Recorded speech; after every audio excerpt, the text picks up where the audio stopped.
Aleluia. Uma vez, muitos anos atrás, eu vinha de Cabo Frio, junto com a Val. A gente tinha feriado, alguma coisa durante a semana, e a gente foi para Cabo Frio. O Davi ainda não tinha nascido e nós estávamos voltando de Cabo Frio. E como é comum quando a gente volta da região dos lagos, tinha um engarrafamento, ali acho que é a Rio Manilha, A gente ficou parado ali por alguns minutos, mais ou menos uns 15 minutos parado no trânsito. E sempre que eu vou para algum lugar distante, eu coloco no GPS. O GPS exibiu a mensagem assim: rota mais rápida encontrada. Deseja seguir? Bem, depois de 15 minutos parado no trânsito, sair do caminho e pegar uma rota alternativa parecia a decisão mais acertada, A gente olhou um pro outro, 15 minutos, vamos, quero a rota mais rápida. Depois de 20 minutos na rota mais rápida, a gente percebeu que a gente estava no meio do nada, Um lugar totalmente afastado da civilização, sem nenhuma socorro aparente, não tinha possibilidade de voltar, e a gente começou a conjecturar então tudo que podia dar errado naquele caminho, Foi uma experiência muito ruim, e nós tomamos como adágio pessoal, para as nossas vidas, a seguinte frase: nunca escolher uma rota alternativa, por mais lenta e chata que possa parecer a rota principal. E é sobre isso que eu quero conversar com os irmãos nessa manhã, sobre permanecermos na rota principal em qualquer circunstância. A igreja pode se colocar de pé. Abra sua Bíblia no livro de 2 Samuel, capítulo 11, versículos 1 e 2. 2 Samuel, capítulo 11, versículos 1 e 2. Diz assim a palavra do Senhor: E aconteceu que, tendo decorrido 1 ano, no tempo em que os reis saem à guerra, enviou Davi a Joabe, e com ele os seus servos, e todo o Israel. E eles destruíram os filhos de Amon, e cercaram a Rabá. Porém Davi ficou em Jerusalém. E aconteceu que numa tarde Davi se levantou do seu leito e andava passeando no terraço da casa real, e viu do terraço a uma mulher que estava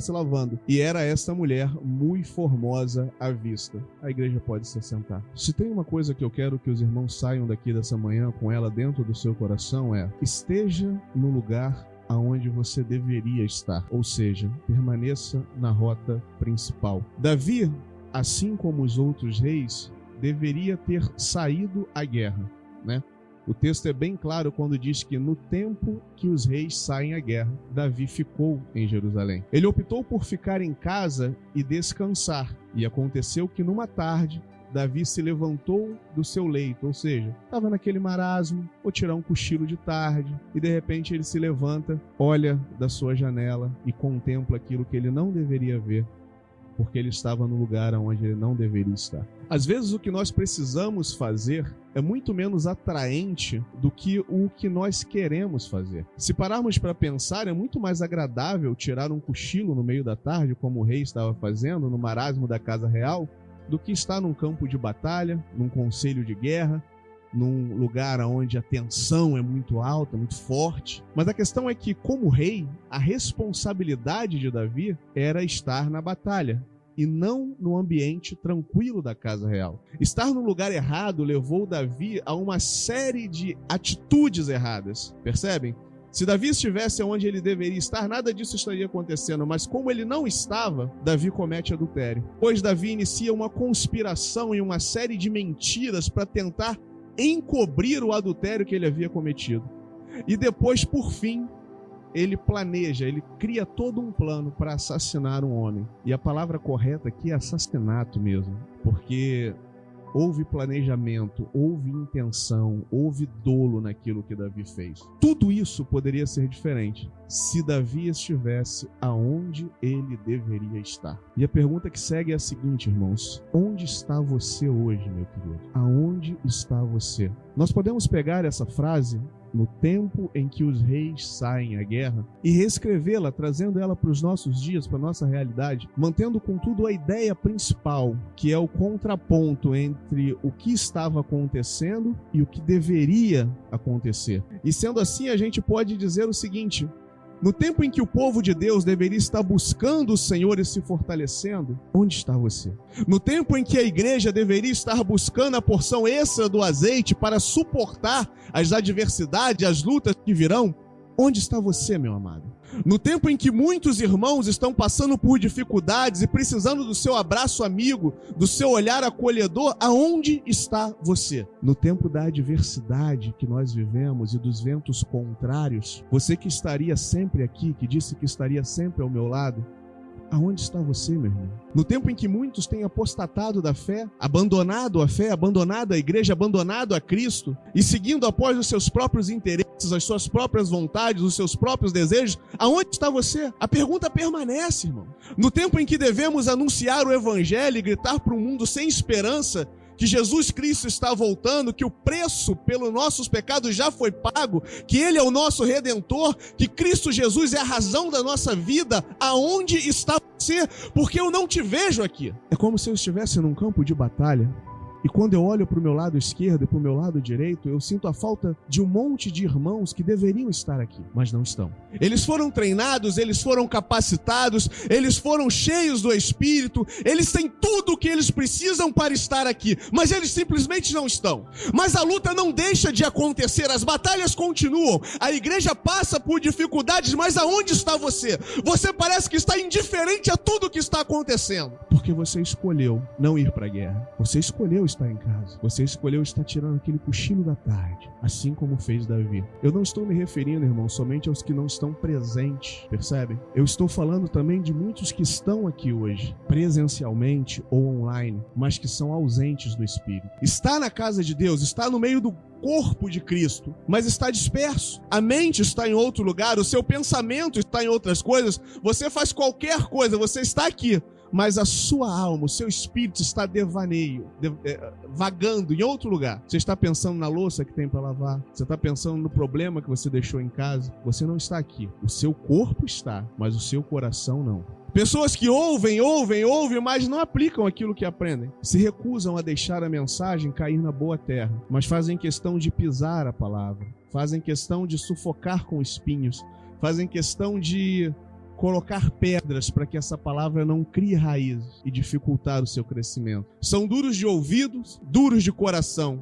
Gostam de insistir em observar as janelas do mundo, assim como fez Davi. Sentem prazer em buscar aquilo que vai ser a sua queda. E para dizer a verdade, irmãos, alguns até se esforçam para isso. Se esforçam para não estar aqui. Se esforçam para não ouvir a palavra. Se esforçam para não deixar que essa palavra entre nos seus corações. Porque no tempo em que deveriam estar no campo de batalha, encontram-se dormindo.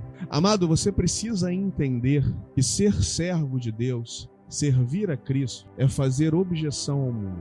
Nós, como igrejas, como servos de Deus, nós somos atacados constantemente pelo inimigo das nossas almas. Se você vem para cá, se você se assenta nesse banco, se você ouve essa mensagem pela internet, mas você não toma um posicionamento na sua vida, o que vai restar para ti é a morte. Enquanto você está brincando de ser cristão, o diabo não está brincando de ser diabo. A Bíblia fala que os anjos do Senhor acampam ao nosso redor, mas que o inimigo acampa ao derredor, bramando como um leão, andando, caçando. Qual é aquele elo fraco? Qual é aquele irmão que já não está muito firme na fé, para que ele possa atacar? Por estar dormindo espiritualmente, nos tornamos como a igreja de Sardes, em Apocalipse 3:1, que tem nome de que vive, né? Se chama cristão, mas está morto, irmão. Está morto. Aparentemente, olhando, existe vida. Quem olha de fora fala, o irmão vai na igreja domingo, quinta-feira ele vai no culto de oração, show. Aquele ali parece servo de Deus, nunca vi falando nenhuma heresia, nunca vi ensinando nada falso, mas no interior está morto, porque não tem o brilho do Espírito Santo, porque não tem a presença de Deus, porque deixou que isso se extinguisse na sua vida. A igreja de Sardes, irmãos, é uma igreja que, se você olhar em Apocalipse 3, você vai ver que é uma igreja que não tem erro doutrinário. As doutrinas dos Balamitas, dos Nicolaitas, e também não tem falsos ensinos na igreja de Sardes, mas ela está morta. Ela está morta. Ela está morta porque ela vive uma vida dupla, como diz lá no versículo 2, porque não tem integridade. Ela não é íntegra naquilo que ela faz. Ela está morta porque ela aparenta santidade, mas em secreto é uma igreja que busca o mundo, como diz no versículo 4. As suas vestes estão sujas. Não vale nada, irmãos. Não vale de nada. Nós temos o nosso nome escrito no rol da igreja, se esse mesmo nome não estiver estiver escrito no livro da vida do Cordeiro. Naquele grande dia, o Senhor não vai te perguntar: deixa eu ver aqui, você era da IBC Tijuca, você era da igreja XYZ. Não é isso que ele vai te perguntar. Ele vai olhar no livro da vida. E se o seu nome não estiver lá, o que resta para ti é a condenação. Ah, irmão, mas você fala que eu estou dormindo sem saber o que eu estou passando na minha vida. Tenha um pouco mais de empatia. Sim, irmãos, realmente eu não sei o que muitos dos irmãos passam. E isso é simples, porque muitos de vocês escolhem não compartilhar com os ministros da igreja aquilo que estão passando. Muitos são inacessíveis, ou seja, eles não compartilham conosco as suas questões, as suas dificuldades. E nós, como pastores, irmãos, nós respeitamos o limite da liberdade do relacionamento entre nós e os irmãos. Pastor não é investigador da Polícia Civil. Pastor não tem que ficar olhando a rede social do membro para saber o que está acontecendo. Pastor não tem que ficar fazendo incursão na rua do membro para saber o que está acontecendo. Mas mesmo sem que os irmãos se abram com a gente, existem alguns sintomas que nós percebemos que nos mostram que o membro do corpo não está muito saudável. São pequenas coisas que acendem dentro do nosso coração um alerta. Uma dessas é quando nós falamos com algum irmão e ele fala pra gente assim: tá tudo bem. Tá tudo bem na cabeça de um pastor é quase que um pedido de socorro. Meu querido, vamos ser sinceros uns com os outros. O irmão não vem nos cultos. O irmão pode estar aqui, mas escolhe estar em outro lugar. O irmão não congrega em outra igreja. Porque sim, irmãos, aqui não é o único lugar onde você vai encontrar a Cristo. A nossa preocupação não é que você esteja aqui. A nossa preocupação é que você esteja em comunhão com o corpo de Cristo, congregando e buscando a presença do Senhor. Ah, irmão, eu quero ir para a igreja. Amém, irmão, vai com Deus, mas que você cresça, que você produza frutos, que você se encontre com Cristo. Mas o irmão também não faz isso. O irmão está afastado do convívio do corpo. Irmãos, nem de longe, isso é a definição de estar tudo bem. Concorda? O irmão que não congrega, o irmão não está com a igreja, o irmão não está congregando em outro lugar, o irmão não vem aos cultos, o irmão não participa da oração, o irmão não participa de nada. Aí você pergunta: e aí, irmão, como é que tá? Tá tudo bem? Não, não tá, irmão. Não tá. Pode estar qualquer coisa, menos tudo bem. Tudo bem está quando você sente sede de Deus, quando você busca a presença de Deus, quando você congrega, quando você ama, quando você louva, quando você me abraça, quando chega na igreja, aí está tudo bem. Mas quando você some da minha vida, não está tudo bem. Eu sinto saudade de você, irmão. Não está tudo bem. Parece a sunamita de 2 Reis, capítulo 4, versículo 26, né? Eliseu manda Geazi até ela e fala o seguinte: Geazi vai correndo e chega perto dela e pergunta: vai bem contigo? Vai bem com o teu marido? Vai bem com o teu filho? E ela diz o quê? Vai tudo bem. A realidade dos fatos, irmãos, é que não está tudo bem. O filho dela acabou de morrer, o marido já é de idade, não pode ter outro filho. O marido nem sabe que o filho morreu, ainda está no trabalho, não está tudo bem na vida dela. Pode estar qualquer coisa, menos tudo bem. Você pode não estar desviado dos caminhos do Senhor. Você pode não estar cometendo pecados ainda, mas está gabaritando a tabela do esfriamento espiritual. Em cada ponto você está indo e marcando check it.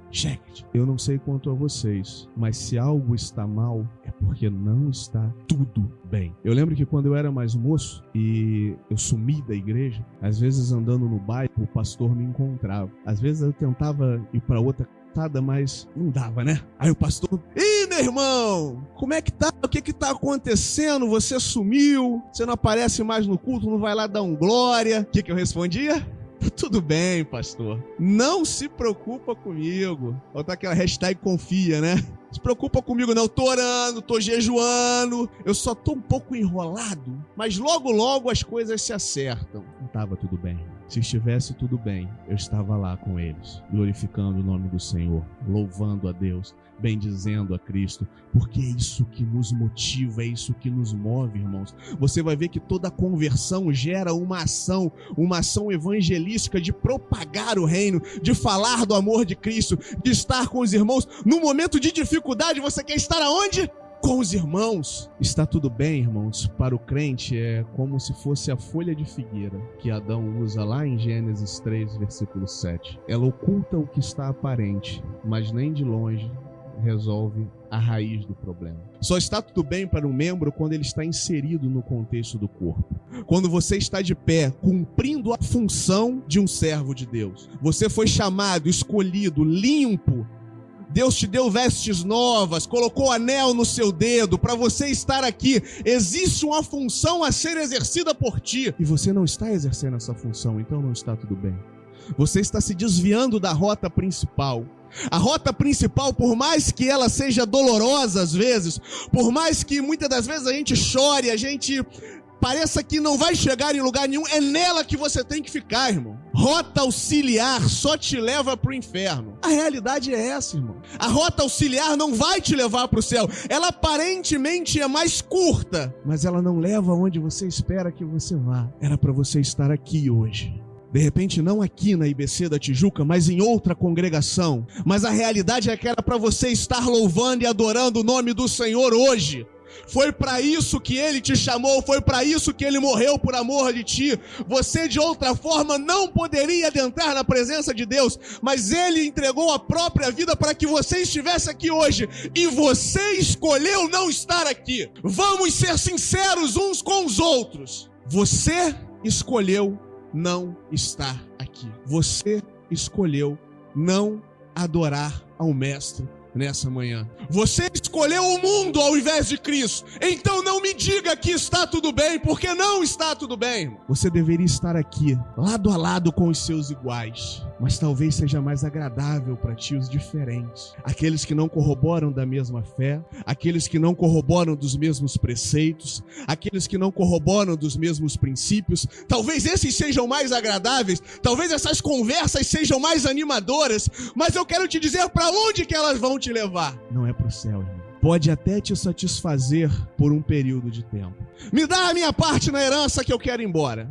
Pai, me dá a minha parte da herança porque eu quero ir, eu quero viver a minha vida. Tá aqui, meu filho, vai. Como que a história se desenrola? Começou a beber, a andar com ébrios, gastou tudo que tinha. Quando se deu por si, estava no meio dos porcos, desejando, ansiando por se alimentar ali das bolotas. Então, naquele dia você vai se lembrar, irmão, de tudo aquilo que o teu pai te oferecia, uma mesa colocada diante de ti. Você vai se lembrar que os trabalhadores da casa do seu pai têm pão, têm vinho, têm alegria. Deus queira que haja tempo para que você acorde dessa letargia e volte para os caminhos do Senhor.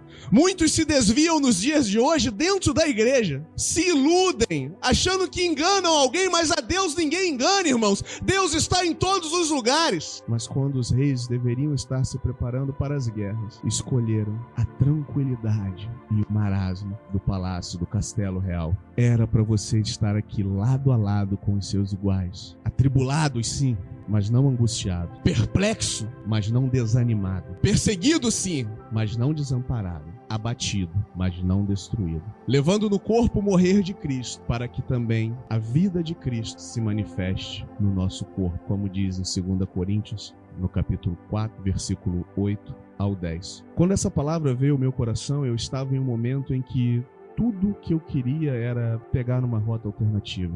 De repente ligar para o Cleiton ou para o irmão Reginaldo e pedir a eles: irmão, eu não me encontro em condições de trazer uma palavra para a igreja, porque sinceramente, irmãos, existem momentos que dói, ser cristão dói, irmãos, porque nós temos parentes e familiares que não estão na presença de Deus, e muitas das vezes o inimigo não consegue te tirar da presença de Deus, e então ele começa a pegar os adjacentes, e às vezes dói, irmão. Às vezes dói. Então esse versículo começou a ser ministrado no meu coração. No tempo em que os reis saem à guerra, Davi ficou em Jerusalém. No tempo em que os reis saem à guerra, Davi ficou em Jerusalém. No tempo em que os reis saem à guerra, Davi ficou em Jerusalém. Então eu escolhi permanecer na rota principal. Eu escolhi permanecer na rota principal por acreditar que nós precisávamos ouvir essa palavra nessa manhã. E eu digo nós, irmãos, porque eu não sei se os irmãos se lembram, mas quando há a multiplicação dos pães, os discípulos comem dos pães que foram multiplicados. Essa palavra não é exclusivamente para você. Ela é para mim, ela é para todos aqueles que servem ao Senhor. Aqui no campo de batalha, irmãos, eu encontro irmãos que me confortam, que me encorajam, que me alegram. A minha vida está um turbilhão de problemas. Eu vim para cá hoje chorando, de Caxias para cá, mais ou menos meia hora, porque são problemas que não tem como resolver, que me afetam diretamente. Mas é o tempo que os reis saem à guerra, irmão. Eu não posso ficar em Jerusalém. Você não pode ficar em Jerusalém. 585 pessoas estão nesse canal. É pouca coisa, mas é muita gente, irmãos. E talvez você que nos acompanha tenha escolhido isso, ficar em Jerusalém. Mas eu preciso de você aqui do meu lado. Eu preciso de você no campo de batalha. Eu preciso de você propagando a palavra de Deus. Eu preciso de você anunciando o evangelho. Eu não preciso de você sentado num sofá, porque não foi para isso que Cristo morreu. É o tempo de se preparar para a guerra, irmão.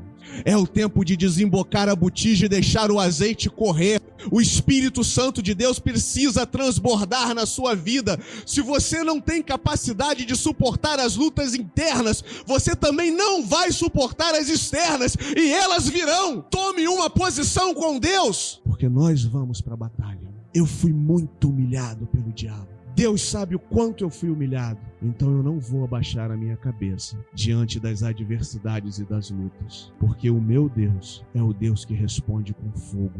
O meu Deus é soberano e eterno, Rei dos reis e Senhor dos senhores. A igreja de Cristo, ela é vitoriosa. Pode não haver vitória aparente, mas nós vamos estar com Ele por toda a eternidade. É nisso que eu creio e é por isso que eu permaneço firme. Talvez você esteja escolhendo ficar distante do campo de batalha, sem perceber que ao fazer essa escolha de ficar distante, você está se colocando diante da pior batalha da tua vida. Está tentando fazer sozinho, irmãos, aquilo que você deveria fazer junto conosco. Resistir, lutar, se fortalecer. Você está se colocando em uma posição de grande desvantagem diante do inimigo das nossas almas. A Bíblia nos ensina que nos momentos de angústia e tristeza, nos momentos de dor e de adversidade, nós devemos estar juntos e não distantes. Mateus capítulo 26, versículo 36 ao 38. Então chegou Jesus com eles a um lugar chamado Getsêmani e disse a seus discípulos: assentai-vos aqui, enquanto vou além orar. E levando consigo Pedro e os 2 filhos de Zebedeu, começou a entristecer-se e angustiar-se muito. Então lhes disse: a minha alma está cheia de tristeza até a morte. Ficai aqui comigo. Ficai aqui comigo, irmãos. Ou seja, volte para a rota principal antes que seja tarde demais. A igreja pode se colocar de pé em nome de Jesus.